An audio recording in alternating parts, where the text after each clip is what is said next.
किया गया है वस्त्र अंग वस्त्र भेंट करते हुए अपने महाराज जी से अब निवेदन करेंगे कि अपने पर आयु मन्ना भैया बैठे क्योंकि जीवन का एक लक्ष्य रहा है हम लोगों का। केवल कथा करके घर ही नहीं चलाना है, कुछ और भी करना है। तो उस और करने के चक्कर में ईश्वर ने केवल इसीलिए नहीं बनाया है, कुछ और भी करने के लिए बनाया है। ये सोच करके हम लोगों ने एक छोटा सा अपना जो अशोक भी उसके उपाध्यक्ष हैं हमारे कथाकार परिषद के, अशोक जी बैठे हुए हैं, बराबर साथ दे रहे हैं।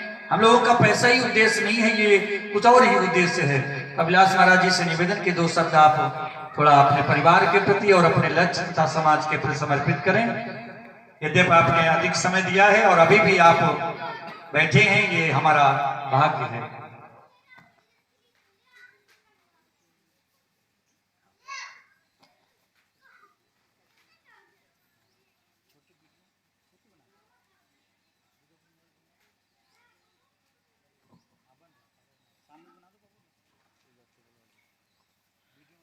आप सभी को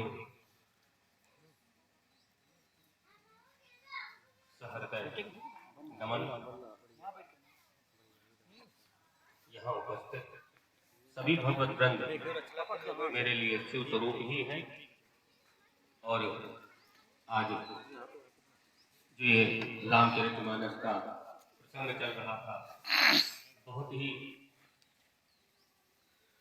हृदय से जुड़ा हुआ है। भक्ति के ये सोपान अगर इसको हम अपना लेते हैं तो प्रभु हमारे हृदय में प्रकट हो जाएंगे, ऐसा शास्त्र भी कहते हैं और हमारा खुद का अनुभव। आपके मध्य में हमारे श्री रामकृष्ण कथा व्यास परिषद के बहुत ही उत्तम प्रवक्ता रामचरितमानस का गान कर रहे हैं। और यह बड़ी खुशी की बात मुझे सुनने को मिली कि 8वीं कथा यहाँ पर चल रही है। और सत्य कहा है, जहां सत्यता के साथ में और मर्यादा को लेकर के भगवान, मर्यादा पुरुषोत्तम की कथा मर्यादा को लेकर के ही जब गाई जाएगी तभी जो है ये हमारा कल्याण कर पाएगा। और सबसे ज्यादा जरूरी है कि हम इसको हृदय से श्रवण करें, मन से श्रवण करें। अभी हमारे आदरणीय आचार्य जी ने जो भक्ति की महिमा बताई, इस बीच में कहा भी, रावण की बात भी आई। तो हम ये कहना चाहेंगे, ये मोबाइल हम देख रहे हैं, इन मोबाइल में व्हाट्सएप है, फेसबुक है और जितने भी ऐप है, सोशल मीडिया जिसको बोलते हैं, आज इन सोशल मीडिया के माध्यम से हम सबके मध्य में बहुत ही कुप्रचार हमारे धर्म का किया जा रहा है। सबसे बड़ी बात है कि हम न तो अपने घर में शास्त्र पढ़ते हैं, ग्रंथ पढ़ते हैं और न ही किसी कथा में जाकर के उसको सुनते हैं। इस कारण से जैसे कि आप लोगों ने देखा होगा, जब रक्षाबंधन आता है तो एक मैसेज बहुत ज्यादा फैलता है सोशल मीडिया में कि रावण ने अपनी बहन के खातिर अपने कुल का नाश करा दिया। इतना प्यार करता था अपनी बहन को। अगर वो इतना प्यार करता था तो अपने बहन के पति को उसने मारा क्यों? ये किसी को नहीं मालूम है और ना ही हम जानने की चेष्टा करते हैं। अपने दिग्विजय यात्रा के दौरान उसने शूर्पणखा के पति को मार दिया। तब शूर्पणखा ने संकल्प लिया था कि मैं अपने भाई का विनाश कर दूंगी क्योंकि इसने मेरे पति का मर्दन किया। उसी शूर्पणखा सीधे अगर कुछ करते हैं तो हमारा यहाँ पर अपमान हो जाएगा, इसलिए वहां तो वो कुछ नहीं कर पाया। लेकिन वाल्मीकि रामायण उठा करके पढ़िए, रावण को जगह जगह पर बलात्कारी बताया गया। अब सोचिए, उसने जब सीता को देखा उसके मन में क्या भाव उत्पन्न हुए। कहने को कथावाचक कुछ भी कहे, वो अलग बात है, लेकिन उसके अंदर जो भाव उत्पन्न हुए, जब शूर्पणखा से उसने सुना कि सीता माता तो हम लोगों की, सीता राम के पास में यहाँ वन में है और नाक काटी है, तो उसने अपनी बहन के लिए नहीं, सीता को पाने के लिए अपने कुल का नाश करवा दिया। और शूर्पणखा ने अपना संकल्प पूरा कर लिया। अगर वो अगर बहुत ही बलवान था तो अपहरण क्यों किया, संत का क्यों भेज लिया? इस प्रकार के कई मैसेज एक और है। ये बताना इसलिए जरूरी है क्योंकि हम सभी कथा व्यास इस समाज में जो ये प्रदूषण फैल रहा है कि हमारी कथाओं को तोड़ मरोड़ करके इन सोशल मीडिया के माध्यम से हम तक पहुंचाया जा रहा है। एक कथा आती है, कलयुग में करीब 200-300 रामायण कवियों ने लिखी हैं और इन 200-300 रामायण में कुछ ही रामायणें ऐसी हैं जो हमारे पुराण शास्त्र आदि का अनुसरण करते हुए लिखी गई हैं। बाकी अन्य जितनी भी रामायण है इनमें सब में काल्पनिकता बहुत भरी हुई है। जैसे रामेश्वर प्रसंग में कहा जाता है कि रावण जो है, रावण को बुलाया था, सीता के साथ लेकर के आया था और उसने रामेश्वर की प्रतिष्ठा कराई थी। बहुत छोटी सी बात है, रामेश्वर ज्योतिर्लिंग में आता है। अन्य 11 में कभी प्राण प्रतिष्ठा की बात नहीं हुई।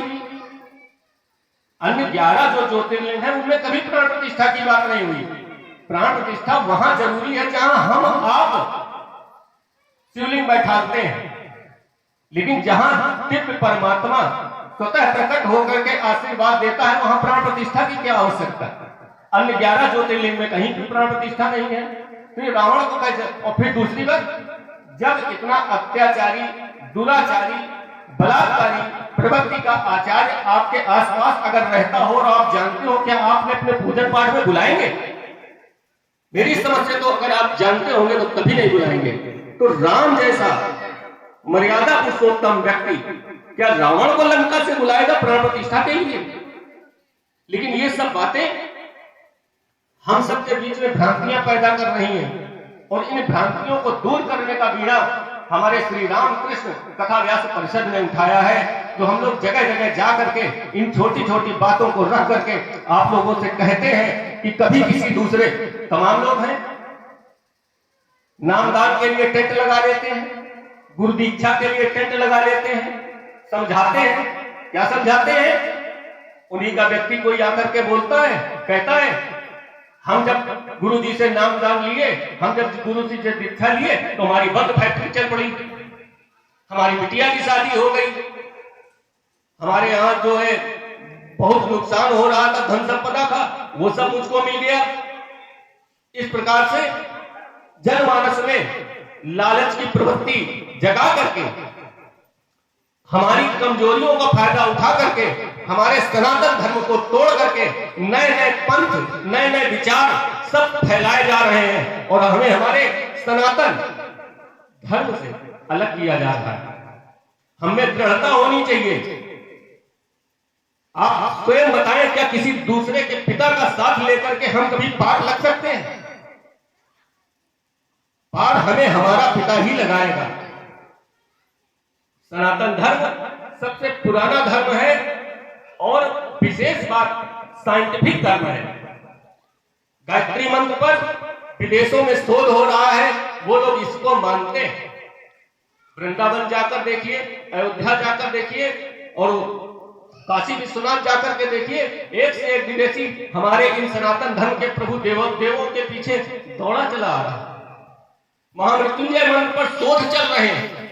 साइंटिस्ट कहते हैं कि इनसे बेहतरीन मंत्र है ही नहीं, ये जीवनदायी मंत्र है, ऊर्जादायक मंत्र है। और हम केवल लालच के वशीभूत होकर के कि हमारी बंद फैक्ट्री चल जाए, हमारा ये चल जाए, हमारा जो कुछ मिलना है परमात्मा से अगर आपके भाग्य में है तो आपको अपने सनातन धर्म में मिलेगा, और अगर नहीं मिलना है तो आप खोपड़ी कर पटक लें, थोड़ा बहुत जरूर मिल सकता है, एक संयोग वसात संयोग होता है कि आप हमारे पास आए, आपका काम बन गया। आपने कहा बाबा जी बहुत अच्छे हैं, इनका आशीर्वाद मिला, हमारा काम बन गया। लेकिन ना, ये के बीच में जो कटुता है, जो हम हिंदुओं के बीच में जो मैं किसी दूसरे धर्म की बुराई नहीं कर रहा हूं, वो अपने धर्म में दृढ़ है, तो हम क्यों अपने धर्म में दृढ़ नहीं है? हमें भी तो अपने धर्म में दृढ़ होना चाहिए।